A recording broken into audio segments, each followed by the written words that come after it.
On this day in history, we remember the remarkable individuals who shaped our world. Welcome to Who Died Today in History, where we honor their legacies. From artists to leaders, their impact lives on. If you find their stories meaningful, like, subscribe, and hit the bell to stay connected. Andy Kaufman, the enigmatic performance artist and comedian, died on May 16, 1984, at the age of 35 from a rare form of lung cancer known as large cell carcinoma. A non-smoker and unconventional entertainer, Kaufman's death was as bewildering as his life, leaving fans questioning its authenticity. In a fitting twist of irony, many believed, some still do, that his passing was an elaborate hoax, one final act in a career built on subverting expectations and blurring the lines between reality and performance. Kaufman's comedy defied traditional norms. He rarely told jokes in the conventional sense. Instead, he created characters, staged bizarre confrontations, and tested the patience of audiences. From the foreign man Latka Gravas on Taxi to his wrestling antics involving women, Kaufman pushed the boundaries of what performance could be. His death, reportedly occurring in a Los Angeles hospital, reflected not only the randomness of mortality, but also the deep mistrust audiences had developed toward their own perceptions, something Kaufman had skillfully manipulated throughout his life. The immediate aftermath of his death was confusion and disbelief. Some fans called the hospital, others reached out to friends, insisting it must be a stunt. This uncertainty demonstrated the unique relationship Kaufman had built with the public, one based not on trust, but on suspended disbelief. In a culture that increasingly values transparency and authenticity, Kaufman's legacy forced a reckoning with the performative nature of identity and entertainment. His death did not so much amplify his legend as cement it in mystery. Kaufman became a cult figure, inspiring documentaries, books, and the 1999 film Man on the Moon, starring Jim Carrey. These portrayals underscored Kaufman's deep influence on alternative comedy and performance art, revealing the lasting impact of someone who lived on the fringe of mainstream acceptance. Ultimately, Kaufman's passing reveals how humanity grapples with mortality through myth-making. Death, for most, is a final curtain, but for Kaufman, it may have been another stage. We immortalize him not by clinging to facts, but by continuing to question where the act ends and the truth begins. In this way, Kaufman's legacy endures not as a fixed memory, but as a living puzzle, one that invites us to reflect on the art of existence itself. Dabney Coleman, the quintessential on-screen curmudgeon, passed away on May 16, 2024, at the age of 92. His death was due to natural causes, marking the quiet end of a prolific career that spanned over 6 decades. Known for playing arrogant bosses, smarmy antagonists, and comedic foils, Coleman embodied a particular archetype in American film and television, a reflection of evolving social tensions around power, gender roles, and authority. Coleman's rise to fame came in the late 1970s and 1980s, an era when traditional workplace hierarchies were being scrutinized. His portrayal of Franklin Hart Jr., the sexist boss in 9 to 5, 1980, stood out as both humorous and culturally significant. That character in particular mirrored the challenges women faced in male-dominated corporate environments. His death, occurring in a more progressive era marked by continued efforts toward equality and inclusion, served as a reminder of how art both reflects and critiques societal norms. The immediate reaction to Coleman's death was one of fond remembrance. Though rarely the leading man, his supporting roles often stole the spotlight. Actors, comedians, and fans alike paid tribute to his unique blend of gruffness and charm, acknowledging how his performances helped define an era of sharp-witted, character-driven comedy. His passing did not shift historical trajectories, but it closed a chapter on a style of character acting that is increasingly rare in today's streamlined media landscape. In death, Coleman's legend was gently amplified, not through scandal or spectacle, but through reflection. His roles, while comedic, often carried undercurrents of critique. He represented the fallible authority figure, the man audiences loved to loathe, whose downfall often provided catharsis. This archetype has been immortalized in countless rewatches, retrospectives, and modern reimaginings of the films and shows he shaped. Coleman's passing reminds us that memory and legacy are not reserved solely for revolutionaries or heroes. Sometimes the most enduring impact comes from those who, through humor and humanity, reflect the flaws of their time. We commemorate such figures not with monuments, but with laughter, nostalgia, and the lasting relevance of their work. In doing so, we affirm that mortality, while inevitable, can still yield meaning through performance, presence, and the indelible mark left on culture. Margaret Hamilton, forever etched in cinematic history as the Wicked Witch of the West from The Wizard of Oz, died of natural causes at the age of 82 on May 16, 1985. Her death came quietly, in contrast to the iconic on-screen persona that had terrified and enchanted generations. As a character actress, Hamilton never sought the limelight, yet her portrayal of the green-skinned villain became one of the most enduring images in American pop culture. Hamilton's death marked the passing of a link to Hollywood's golden age, a time when character actors were essential scaffolding to the larger-than-life stars. Her role, though frightening to young audiences, reflected the theatrical sensibilities of her time, emphasizing exaggerated expression and moral clarity. The Wicked Witch, for all her menace, existed in a world where good and evil were clearly delineated, a comforting dichotomy during the uncertain pre-World War II years when the film was released.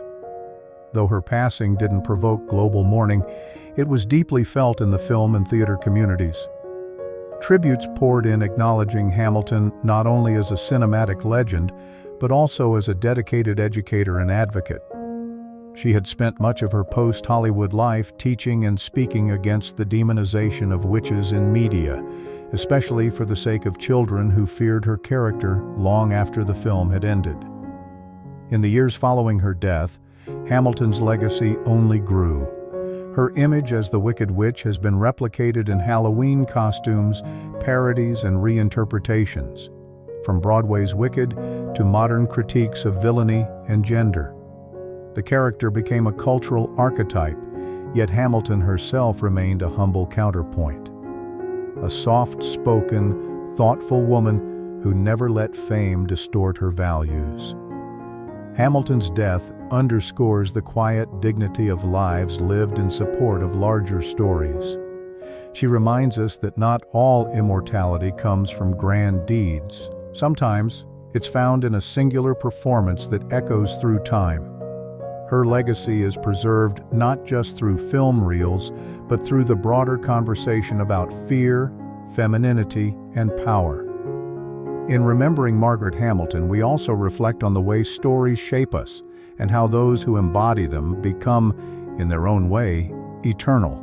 Ronnie James Dio, the legendary voice behind some of heavy metal's most enduring anthems, died of stomach cancer on May 16, 2010, at the age of 67. His passing marked the end of an era for a genre that thrived on power, theatricality, and myth. Dio's voice, commanding and operatic, had helped define bands like Rainbow, Black Sabbath, and his own namesake group, Dio. Yet his death was not accompanied by the explosive spectacle his music often evoked. It was quiet, dignified, and courageous, an echo of the perseverance and integrity he brought to the stage throughout his career. Dio's death from cancer mirrored the often ignored health challenges faced by aging rock musicians who once epitomized vitality and rebellion. Unlike the overdoses or accidents that claimed many of his contemporaries, his battle was prolonged and public, with fans closely following updates from his wife and manager, Wendy Dio. In facing his illness head-on, Dio projected strength, reinforcing the values of resilience and authenticity cherished by his fan base. The immediate aftermath of his death was a global outpouring of grief from the metal community. Tributes flowed from fellow musicians, fans, and publications. Memorial concerts were organized, and even mainstream media outlets paused to recognize his influence. His passing, while not world-altering in a political sense, deepened the reverence for his work and cemented his legacy as one of the genre's most respected figures. In death, Dio's legend only grew. He was credited with popularizing the devil horns hand gesture, now a universal symbol of rock. His lyrics, often steeped in fantasy and moral struggle, took on new layers of meaning. Posthumous honors included a bronze statue in Bulgaria and the continued operation of the Stand Up and Shout Cancer Fund, founded in his memory to support cancer research and prevention. Dio's death highlights how deeply we intertwine memory with music and how artists become mythic not just through what they create, but through how they endure. In immortalizing him through statues, covers, documentaries, and tributes, fans and fellow musicians alike have turned mourning into celebration. His voice may have gone silent, but the echo of his influence roars on, proof that mortality may claim the man, but never the music. Sammy Davis Jr., an iconic entertainer of the 20th century, died of throat cancer on May 16, 1990, at the age of 64. His death was the result of a long battle with the disease, brought on largely by years of heavy smoking. Davis's passing marked the end of an era defined by dazzling stagecraft, boundary-pushing performances, and the complex navigation of fame as a black man in a racially divided America. Davis's death, though natural, symbolized the toll that relentless performance schedules, personal struggles, and societal pressures could take on a life spent in the spotlight. As a member of the famed Rat Pack alongside Frank Sinatra and Dean Martin, Davis carved out space in a world that often tried to exclude him. In Las Vegas, he performed in hotels that wouldn't let him stay as a guest because of his race. Yet through charisma, talent, and sheer will, he became a beloved figure who challenged norms, embracing both the glamour and the grit of American show business. The immediate aftermath of his death saw tributes pour in from across the entertainment world. Fellow performers, politicians, and fans recognized him not only for his artistry as a singer, dancer, actor, and impressionist, but also for his cultural impact. Davis had been a trailblazer in civil rights, and his passing prompted a re-examination of his role in challenging racial barriers during the 1950s and 60s. His death amplified his legacy, casting a spotlight on his lifelong balancing act between showbiz success and social activism. Davis's life embodied contradictions. He converted to Judaism, supported both Democratic and Republican presidents, and lived openly with the challenges of addiction, fame, and identity. His death reminded many of the complexities of being a black entertainer in mid-century America, a figure simultaneously celebrated and scrutinized. Sammy Davis Jr. is immortalized through recordings, films, and the countless performers he inspired. His influence echoes in contemporary artists who blend performance with advocacy, and in historical accounts that credit him as both a consummate entertainer and a cultural pioneer. His story, like those of Cleopatra or Lincoln, shows how mortality casts final clarity on a life lived at full volume. Through memory, art, and reverence, we preserve not only Davis's dazzling presence, but the deeper struggles and triumphs that defined his time. Paul Shane, a beloved British actor and comedian, passed away from natural causes on May 16, 2013, at the age of 72. Best known for his iconic role as Ted Bovis in the classic BBC sitcom High to High, Shane's death marked the loss of one of the familiar faces of British television comedy from the late 20th century. He died in a hospice in South Yorkshire, following a period of ill health. Shane's death, though not sudden or violent, came at a time when the landscape of British entertainment was shifting rapidly, from the traditional character-driven sitcoms of the 1980s to a more modern and often edgier comedic style. His passing symbolized the waning of an era marked by variety shows, seaside humor, and the gentle, nostalgic portrayals of post-war British life. Paul Shane's comedic style, rooted in working-class charm and theatrical timing, belonged to a generation of entertainers who built rapport with audiences through accessibility and warmth rather than irony or shock. The immediate response to Shane's passing was one of affectionate remembrance. Colleagues, fans, and broadcasters reflected on his career with reverence. The BBC paid tribute, recognizing High to High as a program that captured a distinct slice of British culture, with Shane's performance at its heart. Though his death didn't shift the trajectory of history, it did prompt a cultural reflection on the comedy of the past and the figures who shaped it. Shane's legend was perhaps modest in scale compared to global icons, but it was deeply felt within the sphere of British entertainment. His performances evoked a sense of nostalgia, a reminder of a time when humor was rooted in community, tradition, and the resilience of the post-war British spirit. His career, spanning working men's clubs to national television, mirrored the changing platforms for working-class entertainers who once found fame through regional circuits before television democratized stardom. In death, Shane was immortalized not through towering statues or sweeping historical analyses, but through reruns, fan tributes, and the enduring affection for his character's trademark grin and cheeky wit. His legacy is a reminder that not all cultural impact comes from upheaval. Sometimes it's found in the steady presence of a performer who made millions laugh by simply being human. Through such figures, we glimpse the quieter echoes of memory and the timeless power of humor to shape identity and connection across generations. Julia Meade, a graceful figure in the golden age of television, passed away from natural causes on May 16, 2016 at the age of 90. Known for her poise and elegance, Meade gained national recognition in the 1950s and 1960s as a television hostess and commercial spokeswoman, particularly during live broadcasts of The Ed Sullivan Show. Her death marked the quiet close of a chapter in early television history when hosts and hostesses helped define not just entertainment, but consumer culture itself. Meade's passing did not come with the spectacle or upheaval that surrounded the deaths of some of her contemporaries, yet her life and career reflected the values and transitions of mid-20th century America. She emerged during a time when women were largely confined to roles that emphasized beauty and charm, especially in the public eye.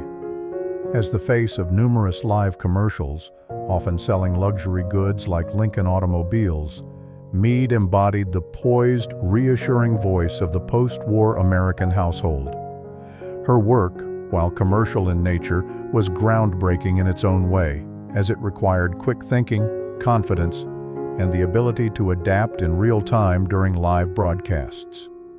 The immediate response to Meade's death was understated but reverent among those who remembered her influence. Though she was not a household name in later decades, she was a pioneer in a field that demanded professionalism before the age of pre-recorded perfection. Her death prompted a reflection on the early days of television, when trust and familiarity were essential to audience loyalty. Meade's legacy, while subtle, is preserved in archives of early television and in the memories of those who saw her bring dignity and credibility to the often overlooked role of commercial presenter. She helped elevate advertising to an art form, making it not just about selling, but about connecting. Her passing reminds us that fame is not always loud or revolutionary, It can be earned through grace, consistency, and the ability to adapt to the changing face of media. In remembering figures like Julia Meade, we acknowledge how media has evolved and how its earliest stars, particularly women, navigated a complex landscape of expectations and image. We honor them not only through historical record, but in the DNA of broadcast standards they helped shape. Marisa Mell, the Austrian actress best known for her sultry presence and glamorous roles in 1960s and 1970s European cinema, died of natural causes, specifically throat cancer, on May 16, 1992, at the age of 53. Her passing marked the quiet end of a career that once shimmered with international promise, but had long faded from the spotlight. Her death, though not violent or sudden, was symbolic of the ephemerality of fame in the film industry, particularly for women whose careers were often closely tied to youth and beauty. Mell rose to prominence in the mid-1960s with roles in films such as Danger, Diabolik, 1968, where she played the seductive Eva Kant, a character who came to symbolize European pop cinema cool. Her image, exotic and commanding, aligned with the era's fascination with liberated sexuality and rebellious glamour.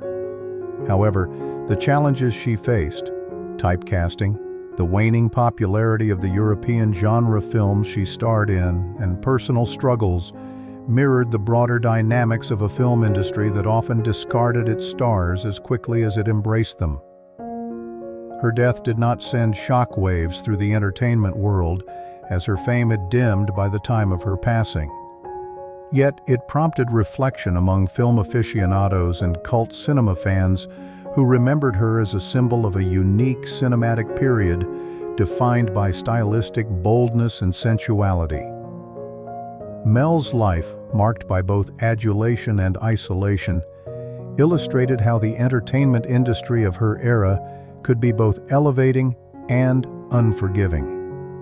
In death, Mell became something of a tragic icon, a glamorous starlet whose beauty and mystique were preserved in celluloid, but whose personal struggles were largely overlooked during her lifetime. Her story serves as a cautionary tale about the costs of fame and the pressures placed on actresses to maintain a public image, even as the industry moved on. We memorialize figures like Marisa Mell through the continued appreciation of their work, restored films, retrospectives, and fan tributes that elevate their contributions beyond mere nostalgia. Her cinematic legacy endures, not just in her roles, but in the aesthetic and spirit of an era she helped define. Her passing reminds us of the transient nature of fame, the resilience behind the facade of glamour, and the power of film to preserve beauty and talent long after the spotlight fades. Joseph Campanella, a prolific and respected character actor whose career spanned over 5 decades, passed away from natural causes on May 16, 2018, at the age of 93. His death marked the quiet conclusion of a life in service to storytelling, a career spent not in the glare of stardom, but in the dependable glow of professional excellence. Known for his roles in both television and film, Campanella was a familiar face in American households, appearing in classics like The Bold Ones, Mannix, and Days of Our Lives, as well as lending his voice to animated series such as Spider-Man, the animated series. Campanella's passing reflected the values of his era, one that prized hard work, versatility, and steady contribution over flash.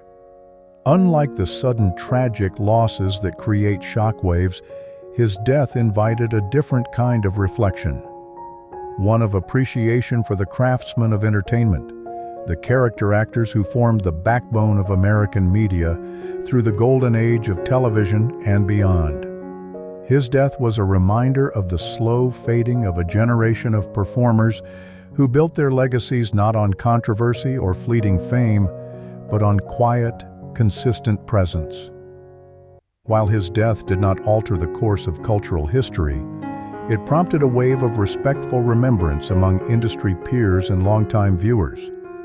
In an age increasingly dominated by viral fame and rapid-fire celebrity culture, Campanella's life and death offered a counterpoint, a narrative where dedication and dignity held enduring value. He exemplified the working actor, adaptable, ever reliable, and deeply embedded in the fabric of American entertainment. In remembering Joseph Campanella, we confront our evolving relationship with fame and legacy.